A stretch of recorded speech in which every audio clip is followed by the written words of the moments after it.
Hi everyone, ఇప్పుడు మనం చూస్తున్న ప్రాజెక్ట్ సిలికాన్ సిటీ.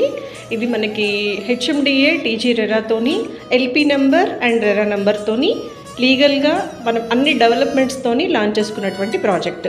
ఇది ఒకసారి హైలైట్స్ కనుక చూసుకుంటే షాద్ నగర్ బస్ స్టాప్ నుంచి మనకి పరిగి రోడ్ ఏదైతే ఉందో 100 ఫీట్ ఎగ్జిస్టింగ్ రోడ్కి ఆనుకున్నటువంటి వెంచరు. ఇది మనకి ఫ్యూచర్ వచ్చేసి 150 ఫీట్ ప్రపోజ్డ్ ఇచ్చారు, but at present 100 feet existing road. ఇది త్రిబులర్ ఇన్నర్ ప్రాజెక్ట్ అండి. బై ద వే, ఇది మనకి ఏదైతే షాద్ నగర్ బస్ స్టాప్ నుంచి మనం వచ్చేటప్పుడు కంది క్రాస్ రోడ్స్ ఉంటుందో, కంది జంక్షన్ అంటాం దాన్ని. అది మనకి చందన్వెల్లి ఎస్ఈజెడ్స్ ఏవైతే ఉన్నాయో, చందన్వెల్లి నుంచి మనకి లైక్ చేవెళ్ళ వెళ్ళే రోడ్ ఉందో అలా కాకుండా మనకి స్ట్రైట్గా వెళ్తే మనకి అదానీ గ్రూప్ వస్తుంది ఎలికట్ట దగ్గర. అదానీ డేటా సెంటర్ నుంచి కరెక్ట్గా ఒక 1.5 to 1.8 కిలోమీటర్ డిస్టెన్స్లో, బిలో 2 కిలోమీటర్ లోపల ఉంటుంది వెంచరు. సో మనకి అన్ని డెవలప్మెంట్స్ కంప్లీట్ చేసుకుని హార్వెస్టింగ్ పిట్స్, ఇందులో మనకు 2 పార్క్స్ వస్తున్నాయండి. అన్ని డెవలప్మెంట్స్తోని కంప్లీట్ చేసుకున్నటువంటి హెచ్ఎండిఏ టీజీ రెరా ప్రాజెక్టు.